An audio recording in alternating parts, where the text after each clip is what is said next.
이번 강의에서는 주식으로 전 재산을 날린 유명인들의 일화에 대해 알아보겠습니다. 첫 번째는 마크 트웨인입니다. 톰 소여의 모험의 작가인 그는 젊었을 때 광산에 투자했다가 큰 돈을 날린 적이 있는데 나이 들어서도 그 미련 때문에 광산에 반드시 금맥이 발견될 거라는 믿음에 다시 광산에 손을 댔다가 현재 돈으로 30억 원을 날리게 됩니다. 그가 주식 투자에 관해 남긴 말은 재미있어서 많이 회자되는데요. 10월은 주식 투자에 특히 위험한 달 중 하나이다. 다른 위험한 달로는 7월, 1월, 9월, 4월, 11월, 5월, 3월, 6월, 12월, 8월, 그리고 2월이 있다. 결국에는 항상 위험성을 고려하고 안전성과 원칙을 고려하며 투자해야 함을 명심해야겠습니다. 두 번째는 모멘텀 투자자로도 유명한 제시 리버모어입니다.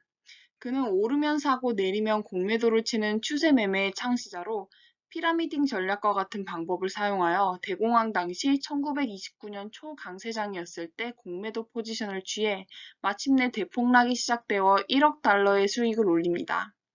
그러나 공매도는 위험성이 큰 매매법이라 이후 파산과 회복을 반복하며 총 4번의 판산을 신청하게 되고 말년에는 우울증으로 인해 1940년 권총자살로 생을 마감하게 됩니다. 제시 리버모어는 매우 수학적이고 통계적인 방법을 동원하여 투자를 하였는데요. 그가 후에 전 재산을 잃은 이유가 자신의 원칙을 지키지 않아서라고 했었죠. 그의 방법은 다음과 같습니다. 어떤 종목을 1만 주를 사기로 하고 기회를 엿보고 있는데 해당 종목이 추세를 만들면서 직전 고점을 벗기고 상승한다면 일단 3,000주만 매입합니다. 만일 주가가 지속적으로 상승한다면 3,000주를 추가로 매수합니다. 그리고 주가가 더욱 상승한다면 나머지 4,000주를 매수하는 것으로 매입을 마무리합니다.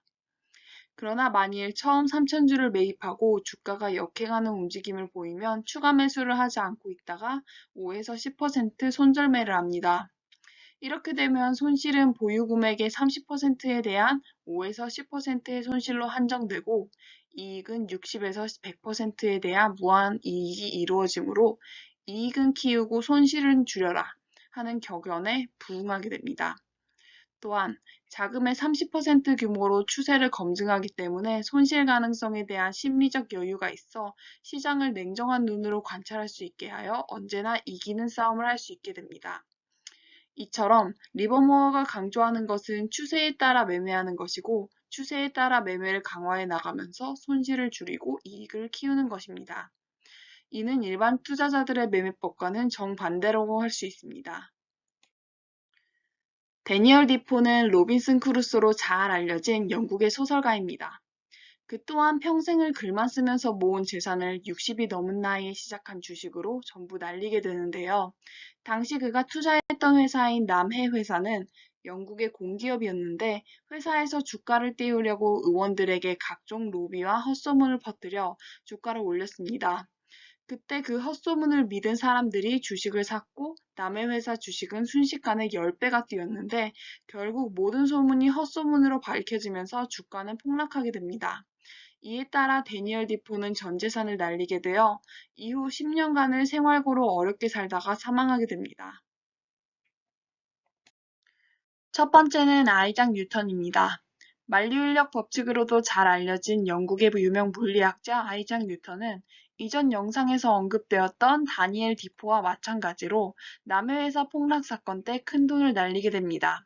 하지만 그는 불운하게도 초반에 들어간 것까지는 좋았는데 너무 일찍 팔아버렸다가 주가가 계속 오르자 여기저기 친구들이 돈 벌었다는 소식을 듣고 다시 풀매수를 하였고 폭락 때 손절하게 됩니다. 이에 따라 그는 전 재산은 아니었지만 약 90%의 재산을 날리게 됩니다. 이 사건이 끝나고 그는 천체는 계산할 수 있어도 인간의 광기는 계산할 수 없다. 라는 유명한 말을 남기게 되죠. 얀 반 호이에는 네덜란드의 유명한 화가로 풍경화를 주로 그렸습니다. 당시 네덜란드는 중앙아시아에서 들여온 튤립으로 변종을 만들어내는 사업을 추진하고 있었습니다. 변종을 거듭할수록 튤립의 가격이 비싸기 때문에 튤립의 알뿌리 가격이 천정부지로 치솟게 되었고 알뿌리는 경매를 통해 거래가 되었는데 경매에서도 부르는 게 값이고 가지고 있으면 가격은 계속해서 올라가게 되었습니다. 이와 같이 튤립의 알뿌리 가격이 수년에 걸쳐 계속 오르자 화가였던 야는 전 재산과 빚으로 이를 풀매수하게 되었고 얼마 지나지 않아 90%가 폭락하여 이 폭락으로 야는 거액의 빚까지 지게 됩니다. 결국 야는 빚을 갚기 위해 2000여 점의 풍경화를 그리게 되었고 마침내 임종 직전에야 빚을 다 갚을 수 있게 됩니다.